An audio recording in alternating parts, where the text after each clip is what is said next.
Saludos, bendiciones, sean bienvenidos una vez más a otro episodio de Opinión del Pueblo, el podcast. Yo soy Henry Torres, agradeciendo al Señor Todopoderoso que me permite, ¿verdad?, llegar una vez más hasta ustedes. Gracias a las personas que como siempre nos apoyan y colaboran con nosotros. Si usted quiere formar parte de nuestra red de colaboradores, es muy fácil.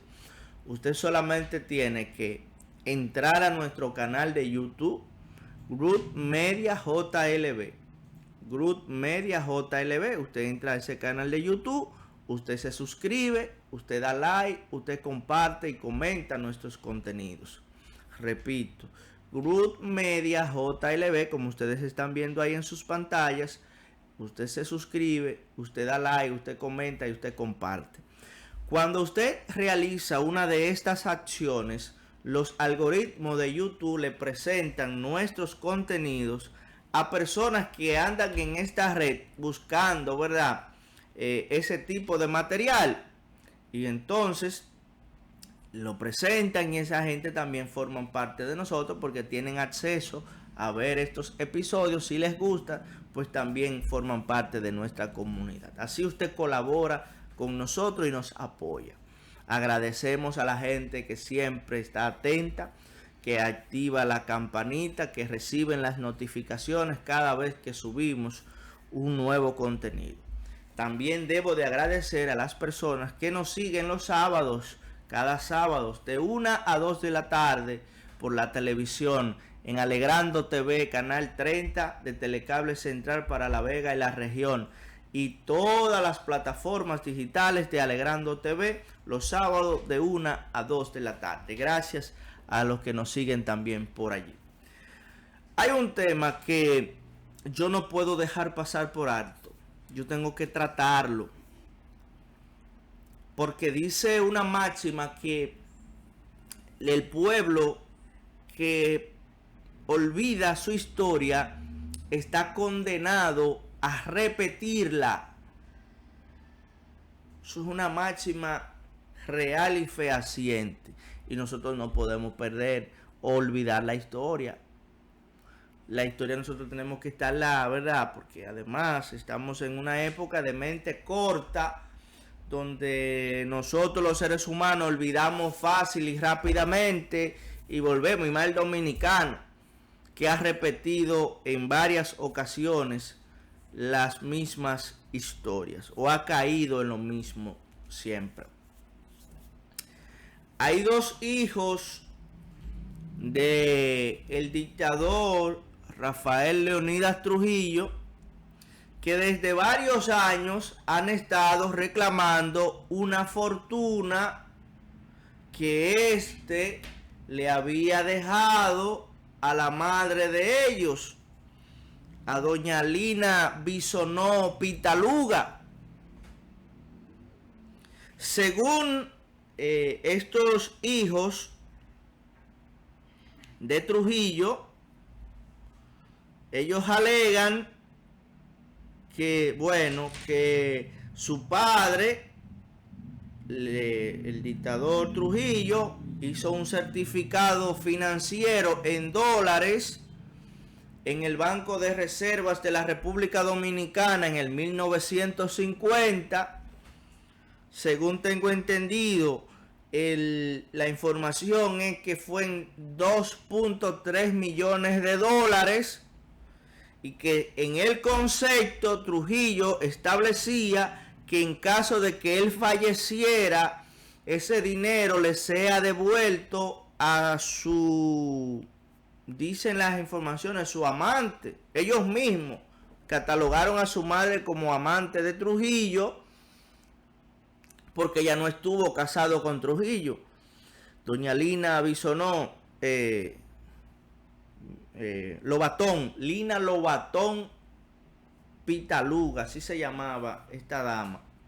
Entonces, en el concepto establecía que si Trujillo moría, ese dinero le sea devuelto a doña Lina, porque ya Trujillo tenía dos hijos con ella, Rafael José Ramón Trujillo Lobatón y doña Yolanda Altagracia Trujillo Lobatón, 2 hijos que procreó con esta mujer, que repito, se habla de que ella era una especie de amante, de las tantas que tuvo el dictador, porque él tenía mujeres por donde quiera, pero tenía un matrimonio, o tuvo varios matrimonios. Entonces, en ese sentido, esta familia, estos hijos de Trujillo, estaban reclamando dicha fortuna con una indexación, ¿verdad? Porque si fue en el 50, ya esos 2.3 millones no eran 2.3 millones de dólares, se le aplicó una indexación y según ellos, o sea, en los cálculos de ellos, la indexación, y se le puso también pagos de intereses y demora que ascendían a los 103 millones de dólares,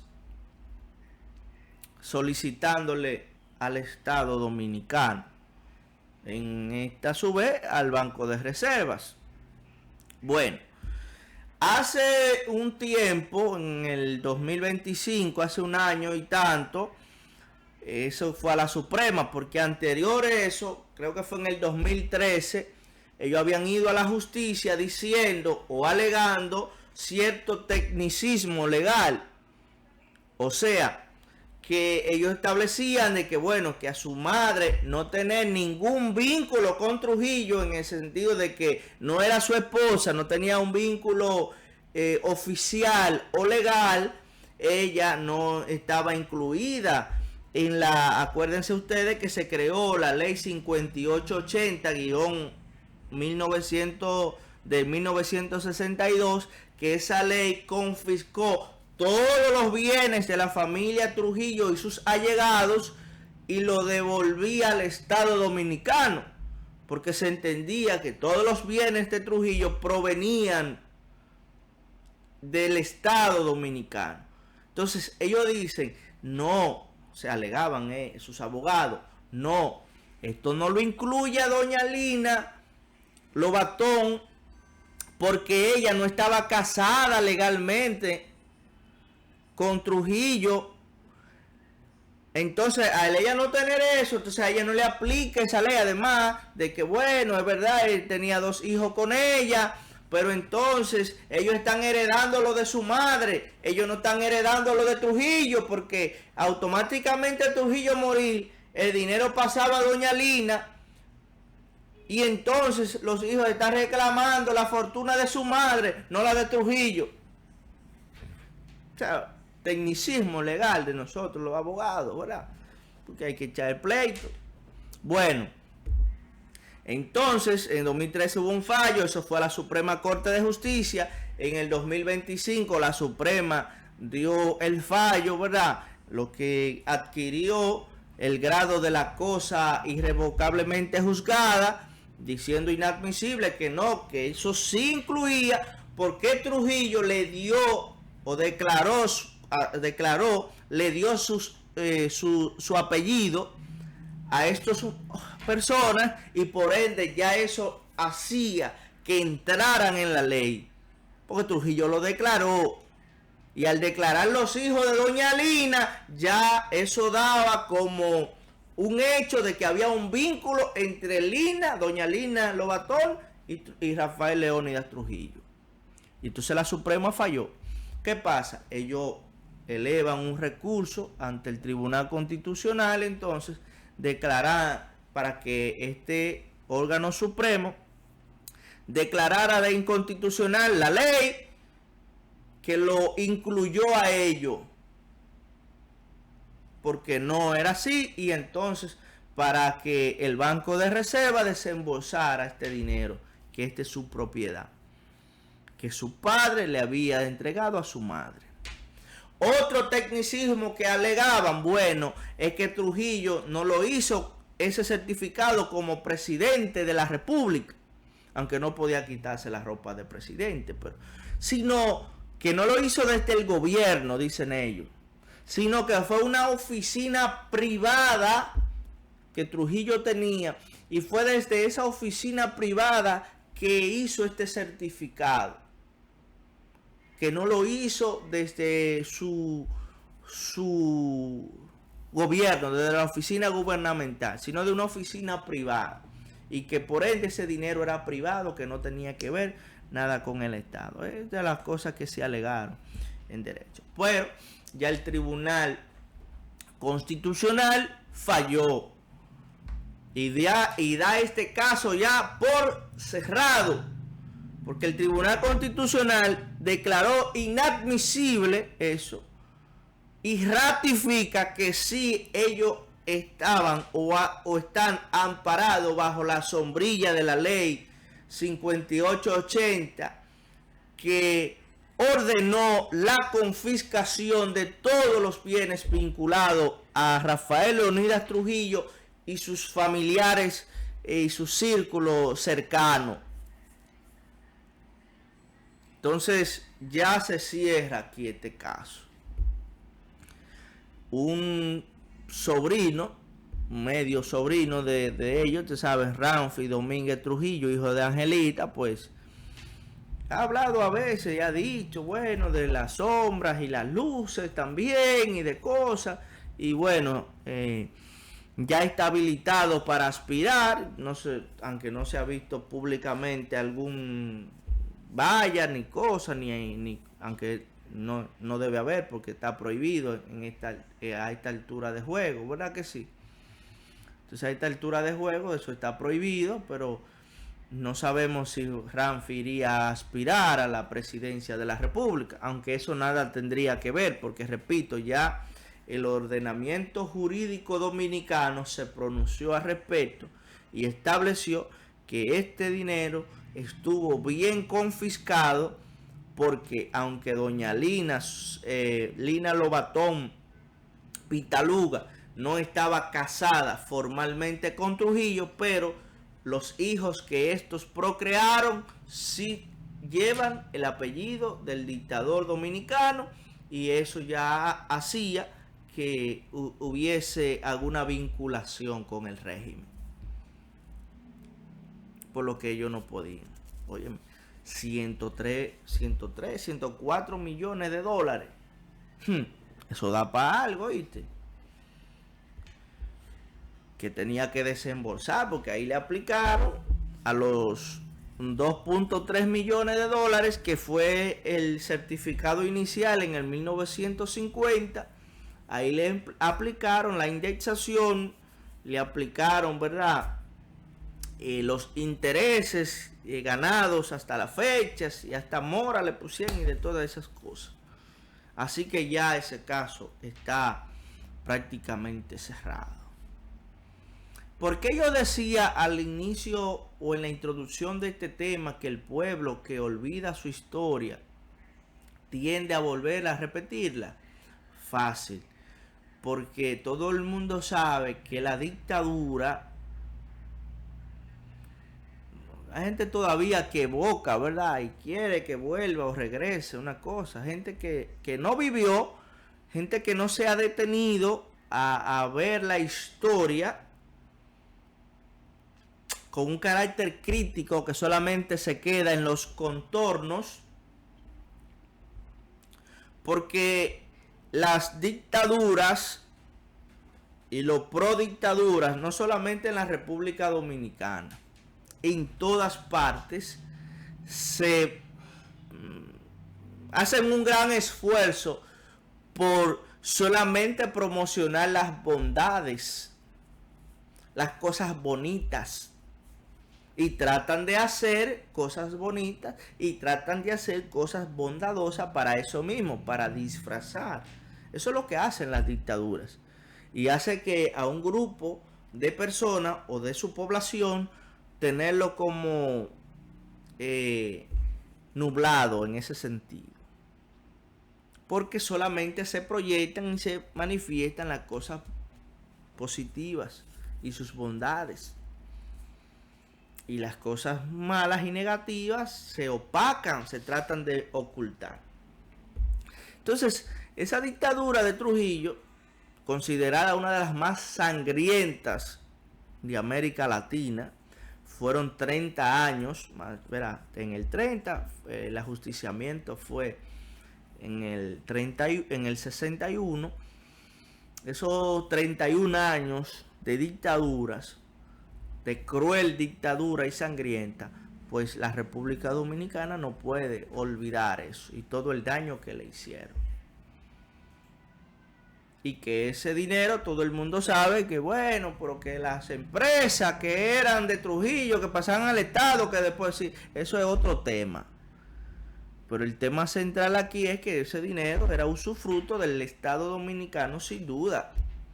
Porque ¿quién era Trujillo cuando llegó? Era un jefe militar que se asoció y estuvo muy involucrado en la primera intervención americana, pero no era de familia de abolengo.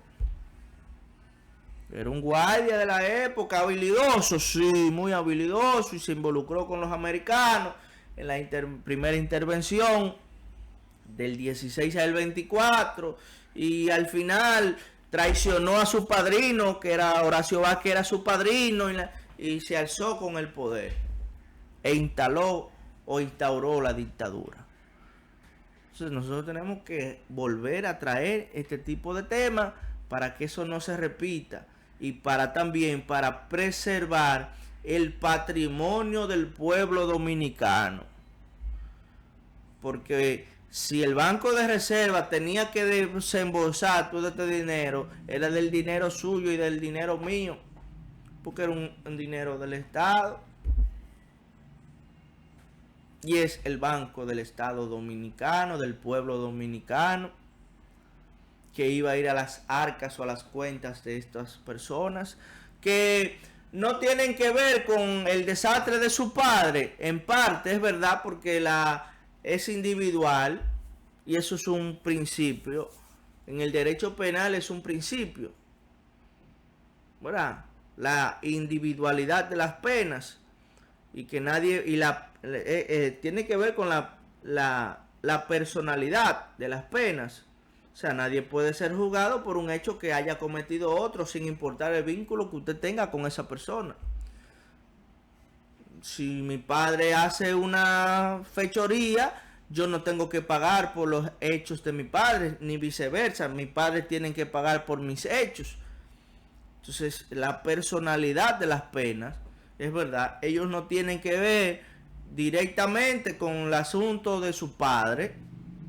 Sin embargo, sí tienen que ver que este dinero era del Estado y no puede ir, no se pueden beneficiar de ese dinero, porque repetimos, la ley 5880 de 1962 la confiscó como bienes que iban al Estado, devuelto al Estado Dominicano. Y se cierra ese capítulo y esa novela, así que no pueden ellos recibir este dinero. Ya hace apenas horas se pronunció el Tribunal Constitucional, órgano supremo, mayor intérprete de la Constitución y de la norma dominicana. Entonces ya dijo que no, inadmisible, y ya se queda con el fallo, ¿verdad?, de tribunal último de la Suprema Corte de Justicia, que estableció que no podían reclamar este dinero porque sí está bajo el amparo de dicha ley, porque hubo una relación con el dictador y que de fruto de esa relación estos dos hijos, el dictador los reconoció y le dio su apellido. Entonces sí, ya había una vinculación, como establece la ley, que tengan vínculo, que tuviesen vínculo inclusive con la dictadura. También le fueron quitados esos bienes. Ahí pongo un punto ahí porque este episodio va a subir instantáneamente y se está a la espera de posibles movimientos en el tren gubernamental, o sea, del gobierno dominicano, que encabeza el presidente Luis Abinader. Al momento de hacer este comentario, estamos próximos ya a la fecha de 16 de agosto, que es valga la redundancia, es una fecha donde se hacen posibles movimientos en el gobierno dominicano. Entonces, en ese sentido, estamos a la espera de que esto se realice. Entonces, luego estaremos haciendo otro episodio para ver los movimientos que se puedan hacer, que se esperan sean varios, y dar nuestro análisis y nuestros respectivos comentarios y del trabajo que hicieron algunos en instituciones que ya podrían ser separados de la misma. Muchas gracias por llegar hasta el final de este comentario. Recuerde suscribirse, dar like, comentar y compartir, y así nos ayuda a seguir creciendo. Yo soy Henry Torres, muchas bendiciones, hasta un próximo episodio.